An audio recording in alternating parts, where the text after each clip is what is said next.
네, 여러분 안녕하십니까? 네, 전국의 호텔, 모텔, 매매 전문을 중개하고 있는 이사 장영환입니다. 저는 국가공인자산관리고요. FP라고 그러죠. 공인중개사이고요. 네이버 블로그에 모텔 황제로 검색하시면 여러분들 어디서 많이 보신 얼굴이 나오실 겁니다. 저희 블로그 방문하시면 전국에 있는 호텔, 모텔 매매 물건이 지역별로, 가격별로 여러분들 보기 쉽게 잘 정리가 되어 있고요. 이와 더불어서 모텔을 창업하고자 하시는 창업자 여러분께서 많이 필요하신 자료를 제공하고 있습니다. 많이 방문하셔서 여러분들 많은 도움이 되시기를 바라겠습니다. 오늘 순서는 여러분들 이제 모텔을 창업을 하시면서 어떤 절차에 의해서 창업을 할 것인지 많이 궁금해하고 계시거든요. 그래서 간단하게 모텔을 창업하는 절차에 대해서 말씀드리도록 하겠습니다. 창업자이신 여러분께서 저에게 중개인에게 중개 의뢰를 부탁드리면은 저는 창업자이신 여러분께 중개 알선을 해드리고 있습니다. 그러면은 제일 먼저 이제 기본적인 정보사항을 먼저 말씀드리고요. 그 다음에 공부사항, 확인사항을 브리핑해드리고 나서 창업자이신 여러분께서 두 가지가 나에게 요건이 충족이 된다 싶은 그런 물건에 한해서 직접 현장을 가셔서 임장 활동을 하시는 순서로 여러분들이 이제 모텔 창업 절차를 보시면 되겠고요. 제일 먼저 이제 기본적인 사항에 대해서 한번 말씀드려보도록 하겠습니다. 기본적인 정보사항. 해당 모텔이 예를 들어서 A 모텔이라고 한번 가정해 볼까요? A 모텔에 대해서 제가 여러분께 브리핑을 해드리게 되면 상호 기본이죠. 주소, 사용 승인인 말씀드리고 있고요. 사용 승인일을 왜 말씀드리냐면 이 건물이 몇 년도 몇 월 며칠 날 신축되어 있는지 그거를 보기 위해서 이제 사용 승인을 브리핑 해드리고 있습니다. 그 다음에 대지 면적, 연면적, 층수 말씀드리고 있고요. 모텔은 이렇게 토지가 있고요. 토지가 있습니다. 토지가 있고 토지 위에 이렇게 건물이 지어져 있죠. 이렇게 건물이 이렇게 지어져 있습니다. 그래서 건물과 토지와 그렇게 해서 여기가 건물과 토지로 형성되어 있다. 그래서 모텔은 복합 부동산입니다. 복합 부동산 토지와 건물로 형성되어 있기 때문에 복합 부동산이라고 그러고요. 대지 면적이라고 그러면 토지죠. 토지 땅의 면적을 말씀드리는 거고요. 연면적이라는 거는 이제 건물의 면적을 말씀드리는 겁니다. 건물 해당 건물이 있으면 2층의 바닥 면적, 3층의 바닥 면적, 이게 4층 건물이면 4층의 바닥 면적, 각 층의 바닥 면적을 합한 값을 대지 면적이라고 이렇게 말하고 있습니다. 그래서 모텔이 2층의 이제 바닥 면적이 여기가 150평이다. 2층이 150평이다. 3층이 150평이다. 그러면 이 건물의 연면적은 450평이 되겠죠. 450평입니다. 이렇게 해서 이제 연면적, 층수, 지상 1층부터 3층까지 되어 있는지, 지상 1층부터 5층까지 되어 있는지, 지하층은 있는지, 층수 말씀드리고요. 매출, 중요하죠. 모텔은 수익형 부동산입니다. 그래서 소득 이득을 취하기 위해서 수익형 부동산인 모텔을 이제 매수하시게 되는 건데요. 그렇기 때문에 매출 아주 중요합니다. 매출과 연관성이 깊은 객실수, 주차 대수 이렇게 말씀드리고요. 그 다음에 이제 소유권자께서 리모델링을 하셨는지, 실시하셨는지 유무를 판단해서 만약에 했다면 몇 년도 몇 월 달에 투자 자금은 그때 당시 리모델링 방식 얼마를 투자하셨는지 저희가 파악해서 브리핑 해드리고요. 그 다음에 이제 소유권자가 직영으로 운영할 시에 이제 직원을 고용하게 됐죠. 직원 고용수, 광고는 뭐 야놀자 여기어때 어떤 광고를 통해서 손님을 유치하고 있는지 광고를 말씀드리고요. 객실 단가, 객실 단가는 이제 객실은 이제 대실이 있고요. 대실하고 숙박이 있습니다. 숙박. 그래서 대실 단가가 얼마부터 얼마까지 있는지, 숙박 단가가 얼마부터 얼마까지 있는지. 뭐 예를 들어서 대실은 뭐 2만 원부터 4만 원까지, 숙박은 4만 원부터 뭐 8만 원까지 이렇게 대실 및 숙박 단가를 말씀드리고요. 그 다음에 이제 용도 지역, 해당 모텔이 어느 입지에 입지하고 있는지 용도 지역을 말씀드리겠습니다. 용도 지역은 보통 이제 모텔은 이제 상업용 건물이죠. 그래서 상업 지역에 대부분 상업 지역에 입지하는 경우가 많고요. 뭐 예외적으로 뭐 주거 지역 중에 준주거 지역이 있습니다. 용도 지역상 주거 지역에 입지하는 경우도 있고요. 또한 용도 지역상 관리 지역이 있는데요. 관리 지역 내외에 계획 관리 지역, 계획 관리 지역에 입지하는 경우도 있습니다. 그래서 해당 모텔이 어느 용도 지역에 입지하고 있는지 말씀드리고, 마지막으로 이제 기본적인 정보사항에서 공시지가를 말씀드리고 있습니다. 공시지가 매년 공시지가가 발표되죠. 매년 5월 30일 날 효력이 발생합니다. 공시지가는 공부사항 이제 제곱미터로 나와 있습니다. 3.3 제곱미터를 보통 우리가 이제 3.3 제곱미터 하면은 이제 빨리 이해가 안 가기 때문에 저희가 이제 평당으로 환산해 드려요. 그래서 3.3 제곱미터의 공시지가를 3.30578.5를 곱해주면 평당 공시지가가 이제 환산이 되는 겁니다. 예를 들어서 3.3 제곱미터당 공시지가가 100만 원이다. 100만 원이다. 그러면 3.30578을 곱해주면 얼마죠? 평당 약 한 330만 원 정도 되겠죠? 330만 원. 공시지가는 해당 모텔이 평당 330만 원이다. 이렇게 해서 환산한 금액까지 해서 여러분께 기본적인 사항을 이제 브리핑 해드리고 있고요. 그 다음에 이제 기본적인 사항에 대해서 이제 말씀드리고 나면 이제 공부상 확인할 내용이 있습니다. 공부상. 해당 모텔이 공부상 어떠한 이력을 가지고 있는지 공부상 확인사항. 먼저 이제 등기부 등본을 확인을 해서요. 등기부 등본을 확인을 해서 소유권자가 누구인지. 그 다음에 뭐 등기부 등본에도 이제 대지 면적, 땅의 면적이죠. 뭐 연면적, 층수도 이제 표제부에 이제 기재되어 있고요. 그 다음에 이제 보셔야 될 게 이제 담보물건입니다. 담보물건. 해당 모텔의 토지와 건물을 공동으로 담보를 제공하고 은행에 근저당권을 얼마나 이제 대출을 받았는지 담보물건을 보시는데, 등기부 등본에서 중요한 거는 소유권자, 담보물건을 좀 보시는 게 중요하겠죠.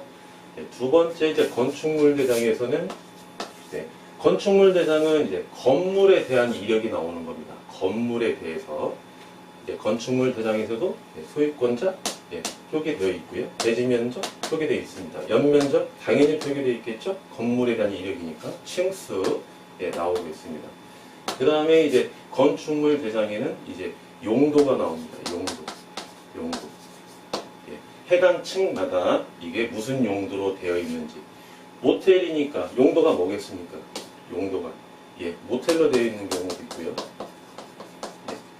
여관으로 나와 있는 경우도 있습니다. 공법상 여관이랑 표기가 원칙적으로는 맞는 겁니다.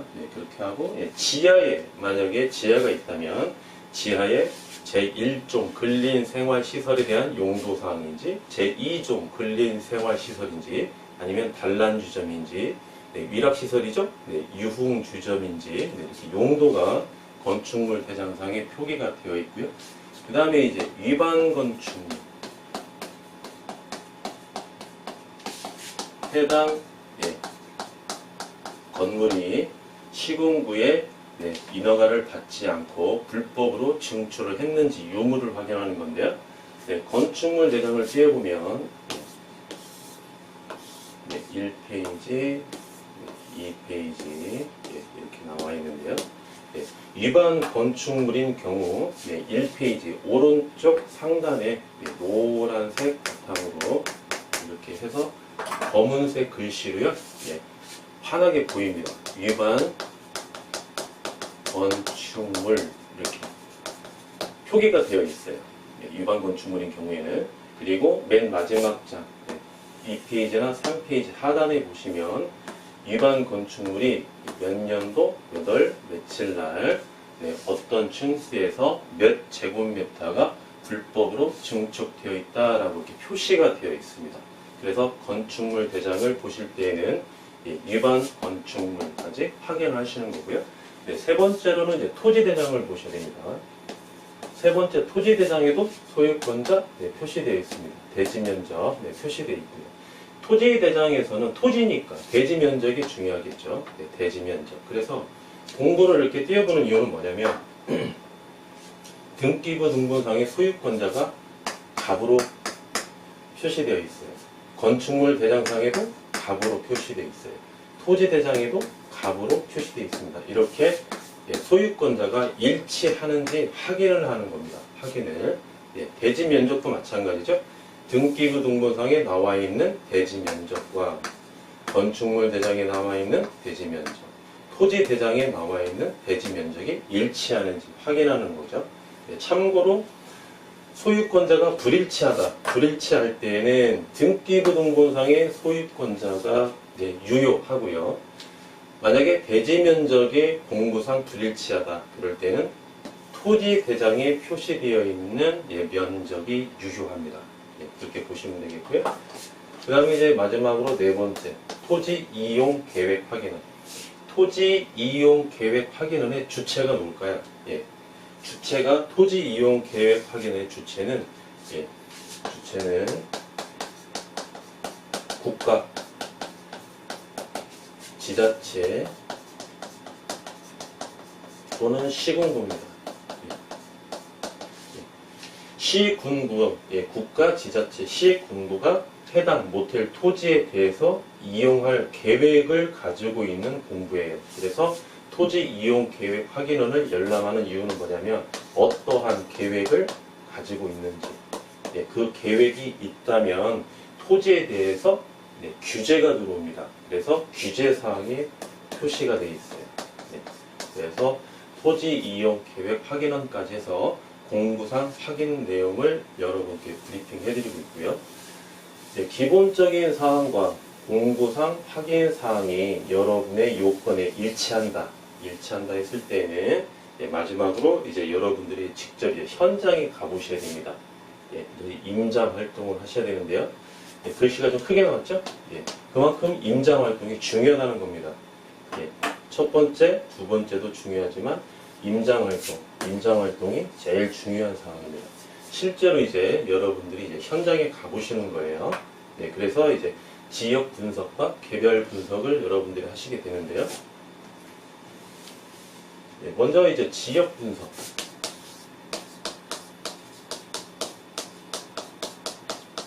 여러분들이 이제 모텔을 운영을 해보신 경험이 없기 때문에 모텔을 운영을 오래 하셨던 분들은 어떻게 지역 분석을 하는지, 어떻게 개별 분석을 하는지 아주 잘 알고 계십니다. 하지만 여러분들은 모텔을 이제 창업하시지 않은 상태이기 때문에 어떤 방법으로 어떻게 분석해야 될지 많이 망설여지고요. 순서를 잘 모르고 계시는데요.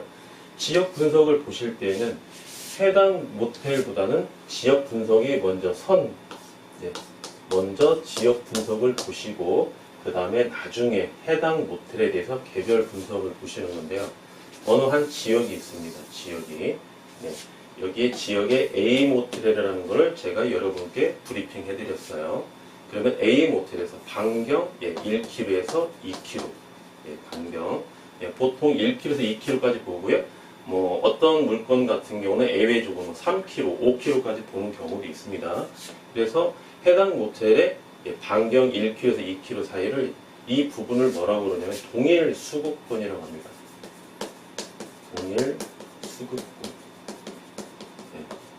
동일한 공간에서 수요와 공급이 형성되는 상권 이렇게 말씀드리고 있고요. 그럼 만약에 이제 여기에 이제 갑이 있다. 갑이 애인인 을과 함께 오늘 모텔을 가려고 그래요. 그러면 이 반경 1km에서 2km 사이에 있는 모텔을 찾아간다는 이야기죠. 그래서 해당 모텔의 이제 인근에 이제 모텔도 있겠죠. 해당 모텔 인근에 지역에 이렇게 모텔이 형성되어 있고요. 그래서 이제 해당 모텔의 지역에 대해서 이제 입지 조건을 보셔야 됩니다. 입지 조건.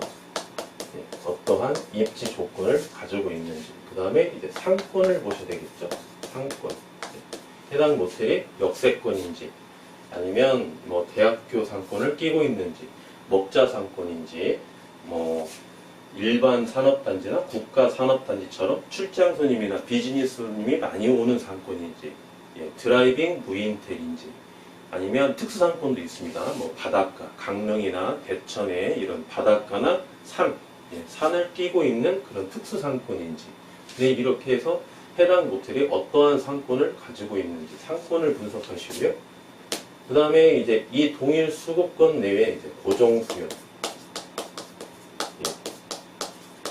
이 상권 내에서 먹고 자고 돈을 쓰고 하는 고정수요, 유동수요. 교통망이 편리해서 접근성이나 유인성이 좋은 상권인지 유동수요도 확인하시고요. 그 다음에 경쟁업소 현황을 파악하시는 거예요. 현황. 이 지역에서 해당 모텔과 해당 모텔을 제외한 경쟁업소가 몇 개나 형성되어 있는지, 그 다음에 해당 모텔의 동일 수급권 내에 어떠한 모텔이 가장 최근에 리모델링을 투자를 해서 손님을 유치하고 있는지, 이런 상권을 전체적으로 보셔야 된다는 겁니다. 그래야 나중에 이제 개별 분석에 들어가실 때 이 물건이 좋은 물건이구나, 좋지 않은 물건이구나, 여러분들이 파악하실 수 있는 거예요. 그래서 이제 지역 분석을 보실 때는 경쟁업소 현황 보시고, 이제 개발 호재가 있다면, 고정 수요도 증가하고요, 유동 수요도 증가하기 때문에 매출을 올릴 수 있는 확률이 더 높겠죠. 그렇죠? 이렇게 해서 이제 지역 분석을 보시고요. 지역 분석을 보신 다음에 이제 해당 모텔에 대해서 이제 개별 분석을 보셔야 됩니다.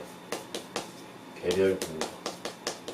지역 분석을 먼저 보시고, 난 다음에 개별 분석을 보셔야 됩니다. 개별 분석을 보실 때는 이제 기본적으로 제가 여러분께 브리핑 해드렸던 매출이 맞는지, 해당 모텔에 매출이 맞는지,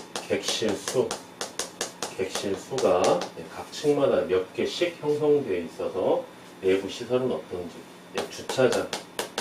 주차장에 주차 라인은 몇 대가 그려져 있어서 주차를 될 수 있고, 최대 이중 주차를 했을 때는 몇 대까지 주차를 할 수 있는지, 주차 대수 및 주차장 시설도 확인하시고요. 리모델링을 투자했다고 브리핑을 받으신 경우에는 실제 리모델링 이제 시설을 이제 확인하시고요. 그 다음에 이제 실제로 직원 수가 몇 명인지, 직원 수도 상당히 중요합니다, 여러분. 매출에 직접적인 연관이 있어요. 매출이 많이 나오게 되면 직원 수가 그만큼 많겠죠. 그래서 카운터 직원, 청소 직원, 기타 직원이 몇 명이 고용돼서 근무하고 있는지도 보셔야 되고요. 그 다음에 이제 개별 분석에 들어갔을 때 개별 분석에서는 이제 인근 모텔 경쟁업소죠. 인근 모텔의 현황에 대해서 파악하셔야 됩니다. 현황. 지역 분석에서는 예, 동일 수도권 내에 이제 모텔을 전체적으로 파악하셨다면 개별 분석에서는 해당 모텔에 바로 인접해 있는 예, 모텔이 어떠한 상태인지를 파악하셔야 됩니다. 그래서 A 모텔, 브리핑 받은 A 모텔이 예, 2년 전에 5억을 투자해서 리모델링을 했는데 인근에 바로 인접한 모텔이 6개월 전에 7억을 투자했어요. 객실이 더군다나 40개예요. 객실. 그렇죠? 그러면 해당 모텔은 굉장히 운영하기가 불리하겠죠. 매출을 상승시키기가 굉장히 어렵습니다. 그래서 가장 인접해 있는 모텔과 해당 모텔과에 대해서 비교 우위를 차지하고 있는지, 해당 모텔이 비교 우위를 차지하고 있는지 유무사항을 정확히 보셔야 됩니다. 아주 중요한 내용입니다. 이렇게 해서 보시고, 그 다음에 이제 개별 분석을 보실 때는 여러분들 이제 임장을 가시게 되면 하루를 투자하셔야 되거든요. 하루를 전체적으로 투자하셔야 됩니다. 어렵게 시간을 내셨으니까. 오전 10시에 현장에 도착해서 오전 12시까지 지역 분석을 하시고요. 식사하시고 오후 2시부터 4시까지 개별 분석을 하십니다. 개별 분석을 하시고 4시 이후로 4시부터 저녁 9시까지 지역 분석과 함께 개별 분석을 동시에 보셔야 됩니다. 이렇게 한번 가신 김에 전체적으로 한번 보셔야 돼요. 이 시간에 4시에서 9시까지 보셔야 되는 게 뭐냐면 저녁에 이제 간판이 펴지지 않습니까? 간판. LED로 간판을 멋지게 시설을 해서 유인성, 손님을 유인할 수 있는 홍보 시설이 잘 되어 있는지, 그쵸? 그 다음에 이제 뭐 주차장 같은 경우를 보셔서 이제 접근성, 주차를 될 수 있는 공간이, 주차장이 이렇게 형성되어 있으면 건물이 있어요. 주차장에 들어올 수 있는 공간이 양방향으로 이렇게 들어있으면 엄청 유리하겠죠? 접근성.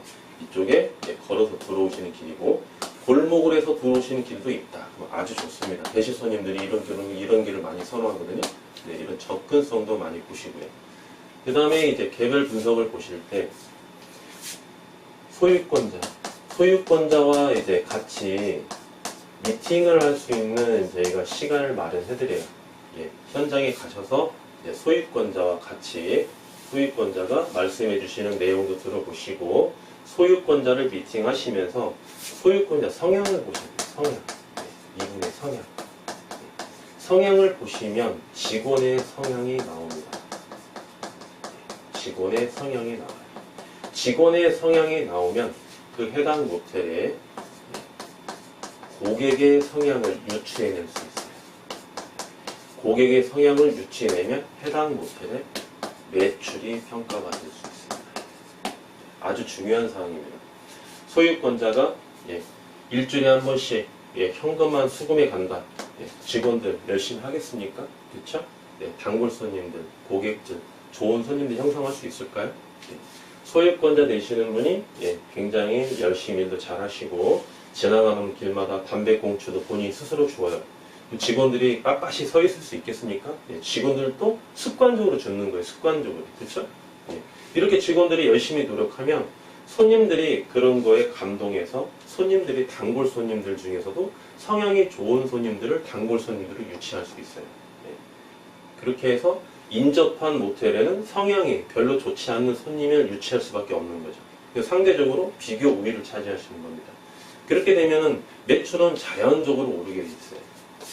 그래서 건물주의 성향은 매출과 바로 직결된다, 이렇게 평가를 보셔야 됩니다, 여러분. 단순하게 매출이 얼마가 나왔다. 장부 확인하고 카드 매출, 현금 매출 확인했을 때 여러분들 그 매출이 정확하지 않을 수가 있어요. 그러면 어떤 요인을 보고 매출을 우리가 유추해낼 수 있는지 그 중에 하나가 바로 건물주의 성향입니다. 직원 수도 있고 뭐 여러 가지 종류가 있겠지만 소유권자의 성향을 보시면 그 해당 모텔의 매출을 정확히 유추해낼 수가 있어요. 경험이 있는 분들은 본인 스스로가 유추해냅니다. 저희가 브리핑한 자료를 보고도 앉아서도 유추를 해내세요. 근데 여러분들께서는 아직은 창업하기 전 단계이기 때문에 이런 건물주의 성향을 정확하게 분석하셔서 매출을 유추해낼 수 있는 그런 이론적인 절차를 정확히 가지고 계셔야 된다는 거예요. 그래서 개별 분석을 보실 때는 이런 전체적인 상황을 보시면서 해당 모텔이 비교 우위를 차지하고 있는지 이거를 좀 평가해 주시면 좋겠습니다. 네, 여러분들 오늘은 모텔 창업 절차에서 제가 말씀드렸고요. 기본적인 정보사항과 공부에 대한 확인사항, 마지막으로 여러분들 가장 중요한 임장 활동까지 어떠한 방법으로 절차에 의해서 모텔을 분석하고 창업하는 계획의 요건에 충족하는지 말씀드렸습니다. 지금까지 모텔 황제였습니다. 감사합니다.